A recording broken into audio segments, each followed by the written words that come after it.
ఎవరైనా ఇలాగ స్వార్థపూరితంగా మేము మా కుటుంబము అనుకున్న వాళ్ళు ఎవరిని కూడా దేవుడు ఆశీర్వదించలేదు. గుర్తుపెట్టుకోండి. ఒకటి, ఎప్పుడైనా మాతో పాటు అనేకులు ఆశీర్వదించబడాలి, మేము వాక్యం చెప్పాలి, అనేకులు వాక్యం చెప్పాలి, మేము పాడాలి, అనేకులు పాడాలి, మేము ప్రార్థన చేయాలి, అనేకులు ప్రార్థన చేయాలి అనే ఆ ఆలోచన తండ్రి అయిన దేవుని పిల్లల యొక్క ఆలోచన.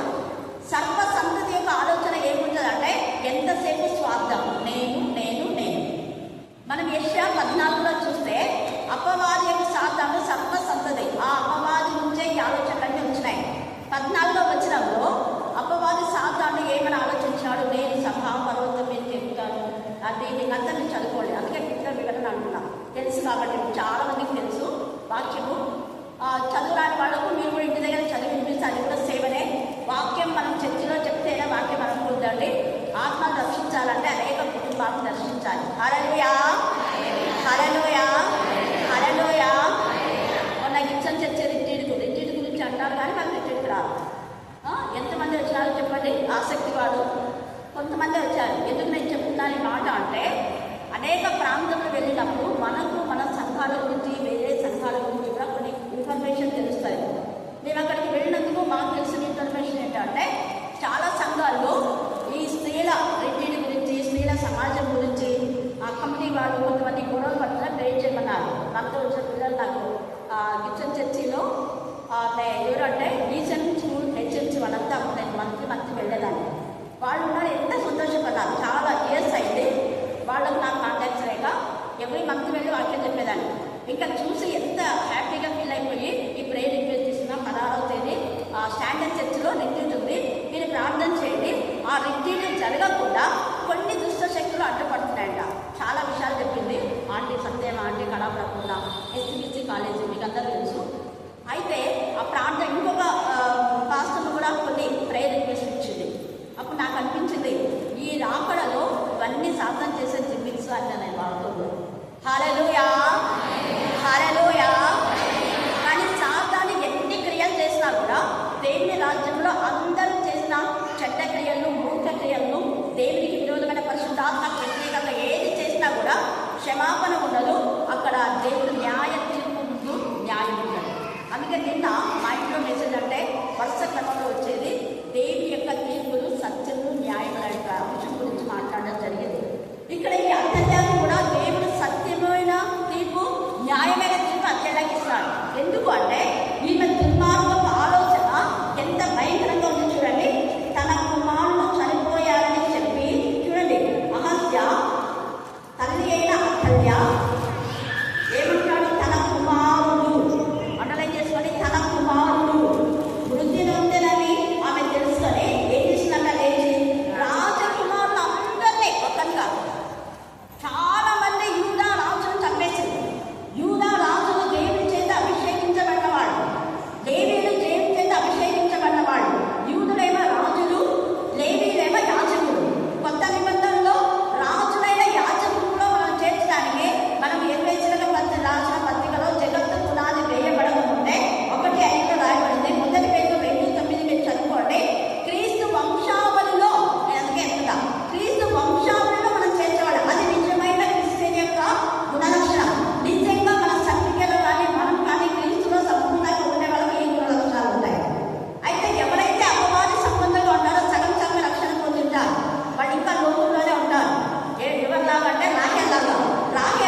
ఇంకా వీళ్ళు వెళ్ళి ఖచ్చితంగా పరో చెప్తాడు.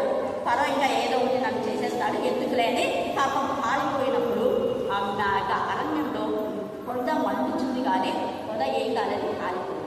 హల్లెలూయా, హల్లెలూయా, హల్లెలూయా. అప్పుడు ఇది పరిశుద్ధ స్థలం, చెప్పులు విడమని చెప్తారు. ఆ విధానంలో తర్వాత ఆయన చెప్పులు వేసుకొని అరణ్య ప్రాంతంలో మోషేతో పాటు ఉన్న వాళ్ళందరూ కూడా చెప్పులు ఉన్నాయా లేదా చెప్పండి. ఇశ్రాయేలు జనాంగము అరణ్యంలో మోషేతో పాటు నడుస్తున్నప్పుడు చెప్పులు ఉన్నాయా లేదా తెలిసిన వాళ్ళు చెప్పండి. ఉన్నాయా? ఉన్నాయి కదా. ఎందుకంటే వాక్యంలో ఉంది. నేను చెప్తున్నా కదా, క్లుప్త వివరణ మీరు చదువుకోండి అని చెప్పేసి నిర్గమకాండం చదివితే మీకు అర్థమవుతాయి. ఎందుకు చెప్పులు ఉన్నాయి అక్కడ అంటే, మరి అక్కడ దేవుని సన్నిధి ఉందా లేదా చెప్పాలి. చూస్తా ఇంతమంది తెలుసు చెప్పండి, చదవలేదా? ఉన్నాయి. దేవుని శక్తి ఉందా? ఉంది. పగలు మేఘ స్తంభము, రాత్రి అగ్ని 24 hours దేవుని సన్నిధి ఉంది. అయితే వాళ్ళ చెప్పులు అంట ఏం పాతగిలేదు, వాళ్ళ యొక్క చక్కాలు కూడా ఏమాత్రం మాయలేదు. చిన్నప్పుడు ఉన్నటువంటి పిల్లల చక్కాలు వాళ్ళు పెరుగుతుంటే చక్క కూడా పెరుగుతుంది, వాళ్ళు నడుస్తుంటే వాళ్ళు పెరుగుతుంటే చెప్పులు కూడా పెరుగుతున్నాయి. ఎందుకు? 40 సంవత్సరాల్లో ఎక్కడ చెప్పుల షాప్ లేదు, వస్త్రాల షాప్ లేదు. హల్లెలూయా, హల్లెలూయా, హల్లెలూయా. ఆయన అంత అద్భుతకరుడు.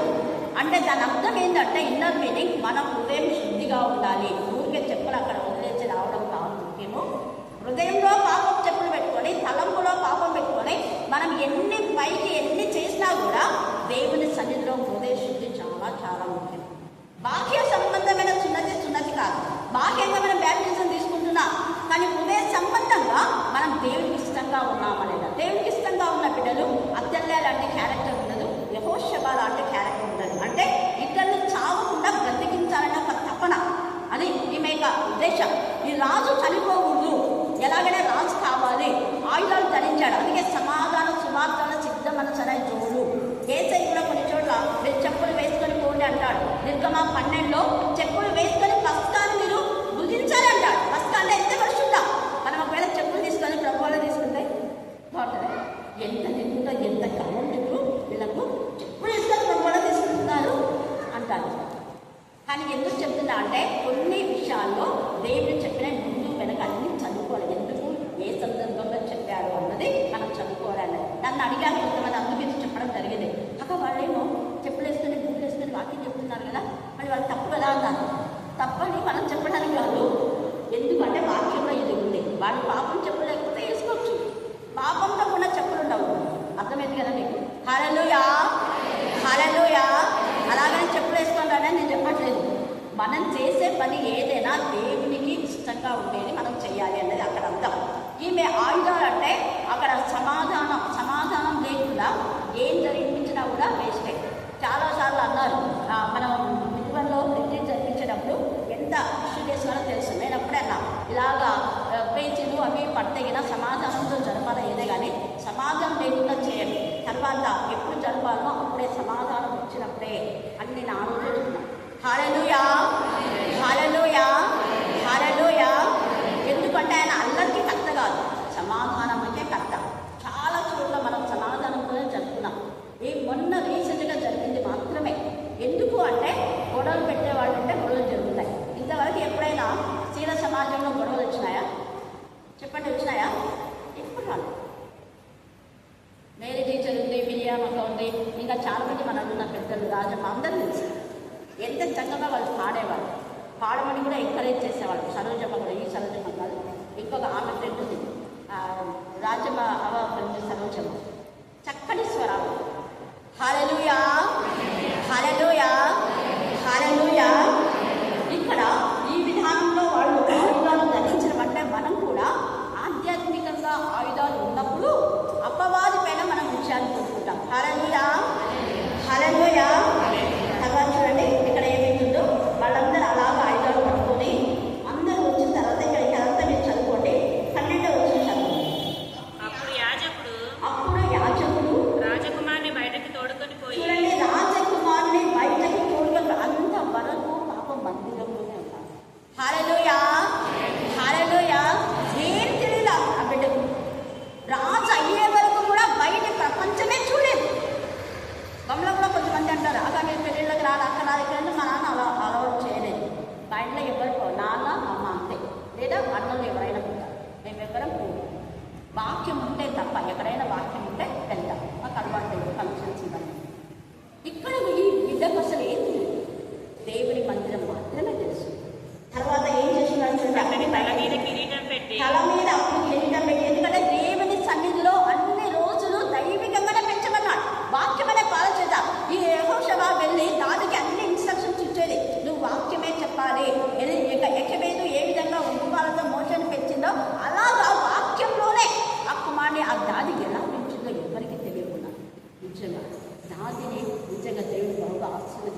కాకుండా, అపవాది చేతుల్లో పడకుండా, నరకంలో వాళ్ళు పడకుండా, లేకపోతే చావు అంచుల మధ్య రెండవ మరణము పాలు కాకుండా కాపాడవలసిన బాధ్యత. రెండవ మరణం అయిన ఆ రెండవ మరణంలో తిరిగి వారు అవిశ్వాసులు, అక్షకులు, నరహంతకులు అన్నీ ఉన్నాయి. అక్కడ అన్నీ ఉన్నాయి. వాళ్ళ యొక్క లిస్ట్ అంతా మీరు చదువుకొని ఆ విధానంలో ఉంటే మనం దేవుని రాజ్య వారసులు కాలేదు. ఈమె ఎంత జాగ్రత్త పడిందో మనం కూడా మన పిల్లలను దేవుని రాజ్య వారసులు చేయడానికి అంతే ప్రయత్నం మనం చేయాలి. అప్పుడు ఆ కుమారుడికి ఏమి ఇచ్చారు? ధర్మశాస్త్ర గ్రంథం. గతి అంత హల్లెలూయా, హల్లెలూయా, హల్లెలూయా. ఆ కుమారుడు రాజకుమారుడు కాబట్టి బ్రాస్లెట్ ఇచ్చి అది ఇచ్చి చేశారా? మనమైతే మన పిల్లలకు పుట్టినరోజు చేసేటప్పుడు ఆ దేవుని యొక్క గ్రంథం పట్టించాలి పిల్లలకు. కానీ పట్టించాలి, రింగులు పెట్టుకుంటారు. వాగ్దానాలు అర్థం పెట్టాలి. వాగ్దానమైన అందుకే పుట్టినరోజు అప్పుడు ఖచ్చితంగా వాగ్దానం ఇస్తాను. ఏది ఇచ్చినా కూడా వాటితో పాటు వాగ్దానం ఇస్తాను. సునీల్ వాళ్ళ పాపకి ఇచ్చినప్పుడు అది కనపడకుండా వాగ్దానమే పెట్టాడు. నేను అదే కొంతమంది రింగు కనపడాలంటే అవసరం లేదు, వాగ్దానమే ఉంటుంది, నాకు ఇచ్చిన వాగ్దానమే శ్రేష్టమైంది అని. ఆ రింగు వాగ్దానం దండించినప్పుడు వాగ్దానమే చేపించాను. చూడండి, ఇప్పటికి కూడా కాల్ చేసి అదే చెప్తాడు. అది ఎంత నిజంగా వేరే పిల్లల బర్త్డేకి నేను వెళ్ళాలి, ఆ పాప బర్త్డేకి మాత్రమే చాలా షాక్ పడ్డాను. మొన్న కూడా ఫోన్ తెచ్చింది, ఒక తిరుపతికి వస్తానన్నా రాలేదు. ఎందుకు చెప్తున్నా అంటే దేవుడి వాక్యం శక్తివంతమైంది. ఎక్కువ వాక్యం చదవండి, వాక్యం అనేకులకు తెలియచేయండి. అందుకే మన సంఘంలో ఈ కమిటీలు ఒకప్పుడు లేవు. ప్రార్థన పూర్తిగా అందరూ కలిసి చేసిన కమిటీలు ఇంకా చేయలేదు. ఆ విధానం చేసి ఎప్పుడు నేనే చెప్పేదాన్ని, అలా చెప్తే బాగుండదు, మీరు కూడా ఆశీర్వదించబడాలి, మీరు ఫలించాలి. ఇప్పుడు ఒక స్టూడెంట్కి పరీక్ష పెట్టి మార్కులు వస్తేనే ఉపాధ్యాయులు ఎంత చెప్పిందని అర్థమవుతుంది. అందుకే మీరు చెప్తుంటే ఎంత సంతోషంగా. దాన్ని బట్టే 4 వారాల్లో నెలలో ఆ ప్రతి వారంలో ఒక్కొక్కరు చెప్పడం ద్వారా మనకు ఆశీర్వాదం, ఆ విన్నటువంటి వాక్యం కూడా ఆశీర్వాదకరంగా ఉంటుంది. చెప్పే బిడ్డలు జీవాన్ని వస్తుంది, లేకపోతే వాళ్ళని చంపినట్టే అవుతుంది. అందుకనే అది 4 వారాలు ఒకరే చెప్తా అంటే సడన్గా చచ్చిపోయిందని అనుకుంటున్నాను. చచ్చిపోయింటేనే అట్లా అందించాలన్నా, అవునా కదా? చనిపోయిన వాళ్ళు వచ్చి వాక్యం చెప్తారా? చెప్పలేరు కదా? చెప్తారా? చెప్పలేరు కదా? చూడండి, మనం అసలు ఏ విధానంలో మనం మాట్లాడుతున్నాం. సంఘం అందరూ వాక్యం చెప్పాలని ఇష్టపడాలి. హల్లెలూయా, హల్లెలూయా, హల్లెలూయా. అందుకని ఇక్కడ ధర్మశాస్త్ర గ్రంథం అతను చేతికి ఇచ్చిన తర్వాత వాడు కూడా పట్టాభిషేకం చేశారు. ఈ రాత్రి కాల సమయంలో వాక్యంతో మీ పిల్లలు నింపాలి. అప్పుడు మీ పిల్లలు క్షేణం అవుతారు, దేవునికి మహిమకరంగా ఉంటారు. ఆ తర్వాత ఎప్పుడైతే ఇతను పట్టాభిషేకం చేశారో వెంటనే చూడండి, తెలిసిన తర్వాత అక్కడ పట్టాభిషేకం చేస్తే అందరూ చాటిస్తారు కదా, చాటించారు. రాజు రాజు రాజు అని చాటించారు. అప్పుడు ఏమైంది? 13వ వచనం, చప్పట్లు కొట్టి చిరంజీవి అగుందాక. ఈ రాత్రి చిరంజీవి అగుందాక అని మన పిల్లలు అంటున్నావా? చిరంజీవి అనే మాట నిత్య జీవం, ఎటర్నల్ లైఫ్ మన పిల్లలకి ఇవ్వాలి. ఈ జీవం కాదు, కానీ ఎటర్నల్ లైఫ్ మనం ఎప్పుడైతే ఇస్తామో అదే నిజమైన జీవితం. తర్వాత అతల్య కాయువారు చెడును కేకలుగా విని యెహోవా మందిరమందున జనుల దగ్గరికి వచ్చి, చూడండి, యెహోవా మందిరమందు అప్పుడు వచ్చిన జనుల దగ్గరికి వచ్చి రాజు ఎప్పటి మర్యాద చొప్పున ఒక స్తంభం దగ్గర నిలుచుటయు అధిపతులను బాకావుదు వారును రాజునొద్ద నిలవబడటయు దేశపు వారందరూ సంతోషించుచు శృంగధ్వని చేయుటయు చూచి తమ వస్త్రములను చింపుకొని ద్రోహమని కేకవేయగా, ఈమె ద్రోహం చేసి ఇతరుల ద్రోహం అంటే మన వాళ్ళు అట్లా చెప్తారు. వాక్యం చెప్తే వాక్యం సరిగా అర్థం చేసుకోకుండా వాక్యం ఇలా అన్నారు అలా అన్నారు అంటుంటారు. వాక్యం సరిగా అర్థం చేసుకోవాలి. బైబిల్ స్టడీ అంటే ఏది జరుగుతుందో అదే వస్తుంది. నేను ఒకసారి అదే 23 ఇదేంటి కాపర్లకు శ్రమ అంటే చాలా మంది కాపర్ల గురించి చెప్పాడు. నాకు జయకాంత్ కూడా చెప్పింది. నేను అన్నా, ఫస్ట్ ముందు మీ పాస్టర్లు చాలామంది క్రిస్టియన్గా లేరు, వాళ్ళు ఫస్ట్ కంట్రోల్ జయకాంత్ అన్నా. ఆంటీ అనేక మంది క్రిస్టియన్ చేయండి అంటే మీ వాళ్ళు ఎవరో ఇంకా అంటే ఇప్పటికి 10 మంది అయినాలు దేవుడిస్తూ వస్తాం. జాషువా మొన్నే చెప్పినాడు, వాళ్ళ మన్మని కూడా క్రిస్టియన్ అని పెట్టాను. చాలా సంతోషమైంది. హల్లెలూయా, హల్లెలూయా, హల్లెలూయా. భయంకరమైన పరిస్థితులు రాబోతున్నాయి. అందుకనే ఇంతగా నేను తెలియజేస్తాను. ఖచ్చితంగా మనం సర్టిఫికేట్లో క్రిస్టియన్ అని రుజువు చేస్తేనే సంపూర్ణమైన క్రైస్తవం, లేదంటే లేదు. ఇక్కడ అదే వాళ్ళు చేసి ఇక్కడ ద్రోహం అంట. ఈమె ద్రోహం చేసి అంతమంది రాజకుమారులు చంపేసి చూడండి, అంతమందిని ఆమె కొట్టేసింది.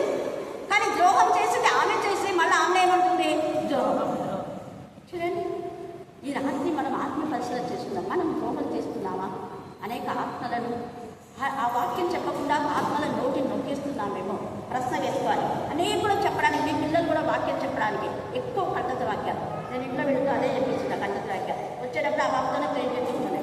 చిన్నపిల్లలకు అలవాటు కావాలండి. మధ్యన ఎవరుంటే వాళ్ళు సరోజ భక్తి వస్తానుకో అలా ప్రేమ చేస్తూ ఉంటాం. ఎందుకు అంటే వాళ్ళకి అలాగా అలవాటు అయిపోతుంది. ఏం వాళ్ళు చిన్నపిల్లలే చేయాలా పెద్దలే చేయాలని తెలియదు, అలవాటు చేయాలి. అలా చేస్తేనే అనేక మంది ఆధ్యాత్మికంగా బలపడతారు. ఇక్కడ ద్రోహం అంటే వెంటనే ఏం చేస్తున్నారు, యాజకుడైనా యెహోయాదా సైన్యంలోని శతారి పనులకు యెహోవా మందిరంలో చంపకూడదు. మందిరానికి ఈమె కీడు చేసింది. చూసారా, అనేక ఆత్మలను చంపేసింది. దేవునికి ఉన్నటువంటి రాజులను చంపేసింది. రాత్రి కాలచండు ఆత్మీయ స్థితిని చంపేస్తున్నావా, బ్రతికిస్తున్నా? ఆత్మీయంగా మనం వాళ్ళని ఏం చేస్తున్నా, ఆధ్యాత్మికంగా బలపరిచి మనం ముందుకు నడిపించే వాళ్ళగా ఉండాలి. అందుకని మందిరంలో కాదు, ఈమెను ఎక్కడ తీసుకొచ్చిన బయటకు వచ్చి చంపేస్తారు. భయంకరమైన చావు. ఆ యజబెల్ కూడా అంతే. ఎక్కడైతే నాబోతు యొక్క రక్తం కుక్కలు నాకేయో అదే, ఏ కొలత కొలిస్తే అదే కొలత. అందుకని ప్రకటన 2 కూడా సంఘంలో కూడా చాలామంది ఇలాంటి వాళ్ళే ఉంటారు. సంఘంలో, సమాజంలో, ఇళ్ళలో 3 విధాలు. ఉద్యోగాల్లో కూడా ఉంటారు. కానీ మనం ఏ పరిస్థితిలో ఉన్నాం, మన ఆత్మ పరిశీలన చేసుకుని దేవునికి మహిమకరంగా ఉంటే యెహోషువలాగా అనేకులను మన ప్రభువులోకి నడిపించి సజీవ సాక్షులుగా మనం నిలబెట్టాలి. సాక్ష్యం చాలా చాలా ప్రాముఖ్యం. ఇంకా మీరు 22 కూడా చదువుకోండి. అక్కడ తన కుమారులకు దుర్మార్గ పనులు చేయడానికి నేర్పించినాం ఈమె అర్థం. మరి మన పిల్లలకి ఏం నేర్పిస్తున్నాం మనం? దుర్మార్గ పనుల వాక్యం చెప్పేదా? వాక్యం చెప్పడం మనం నేర్పించాలి. చెప్పమని మనం వాళ్ళు దేవుని మందిరంలో చెప్పడం ద్వారా ఎంత సంతోషం. చదువు రాని ఆ రోజు అని వీళ్ళందరూ చెప్తా ఉంటే ఎంత సంతోషం అవుతుంది. ఎందుకంటే దేవుడు ఆ విధానంలో బిడ్డలు వాడుకుంటున్నారని సంతోషం. కాబట్టి నేను చెప్పే కంటే మీరు చెప్పినప్పుడే నేను ఎక్కువ ఆనందపడుతుంటా, మీ గురించి తెలుసు. కాబట్టి మనం చెప్పాలి, ఇతరులకు చెప్పేటట్టు మనం ప్రయత్నించాలి. ముఖ్యంగా మీ పిల్లలను వాక్యంతో మీరు నింపండి. ధర్మశాస్త్ర గ్రంథం రాజు ఇచ్చినాడు కాబట్టి వాళ్ళు బతికిపోయారు. లేకపోతే ఏమైనా చేస్తుందే చెప్పలే. అందుకే ఎప్పుడు వాక్యం మనలో ఉన్నప్పుడు వాక్యము ద్వారా మనం అపవాది క్రియలను లయపరిచే శక్తి దేవుడు మనకి ఇస్తారు. దేవుడు ఈ లేఖన భాగాన్ని దీవించి ఆశీర్వదించుగాక. ఆమేన్, ఆమేన్, ఆమేన్. మంచి వాళ్ళ చూడబట్టి మంచి స్నేహం, మంచి మనసు పొందుకుంటాం. చిన్నవాళ్ళు చెడు పడిపోతుందేవో మరి నాకు మంచిది నాక పడినప్పుడు మాకు ఎంతో మంచి మాటలు నేనా మరి ప్రతిరోజు నేనా నా తల్లి ప్రభావం ఎందుకు భయం కలిగి విలువడి ప్రతి విషయంలో ఏదైనా పొరపాటు చేయాలనిపిస్తున్నప్పుడు ఇది తప్పు అనే రైతు నాలో కలుగుతుందంటే కేవలం నా తల్లి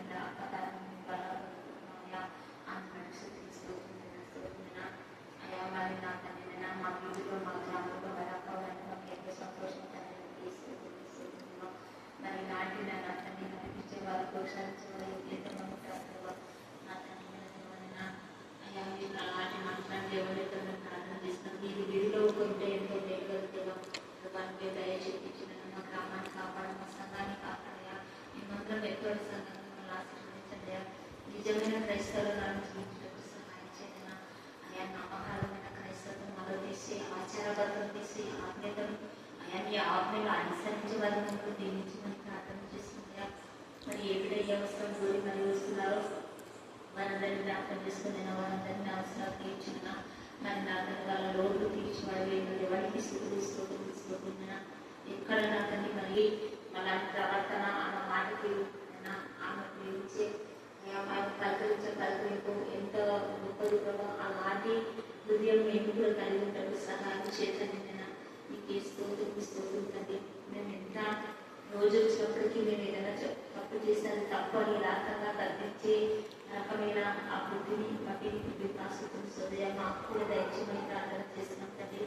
అయ్యా మరి తప్పు మరి ఉన్న వాళ్ళు తప్పు చేసిన వాళ్ళు మంచోళ్ళంటూ లేని వాళ్ళు తప్పు చేసిన వాళ్ళు చెడ్డోళ్ళను మరి పేదవాళ్ళు కదా వాళ్ళని చెడ్డోళ్ళ కాకుండా ఏ మాత్రం పక్షవాతం లేకుండా ఉన్నట్టుగా యథార్థమైన మాటలు మాట్లాడటం దేవుడి మా సమాధానం నుంచి మరి ప్రార్థన చేస్తున్నాయా.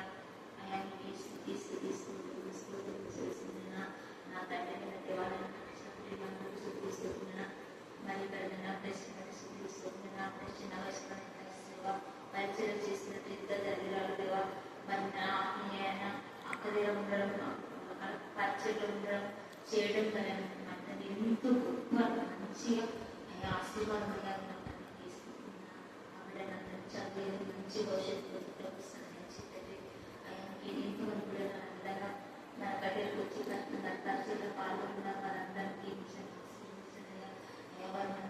అభివృద్ధిలోకి వచ్చేటప్పుడు సహాయం చేయదు, ఆత్మలో అభివృద్ధి కావాలి అట్లా ఆశీర్వాదం దయచేసి ప్రార్థన చేస్తూ అలా ఈ రోజు నాకు సోమవారం ఉంటున్నా మరి ఎంతమంది రానుకున్నారో వాళ్ళందరూ జ్ఞాపకం చేసుకుంటున్నా వాళ్ళందరూ నాకు ఏ అవసరం గురి సోమవారం సోమవారం పక్క చేసేయాలి మరి నాకు అక్కడ ప్రార్థన చేయించుకోవాలని ఎంతమంది ఆశీర్వాదానికి ఇస్తుంటున్నా నేను పాటలు ప్రార్థన చేయడం వాకి ఇంట్లో కూతురు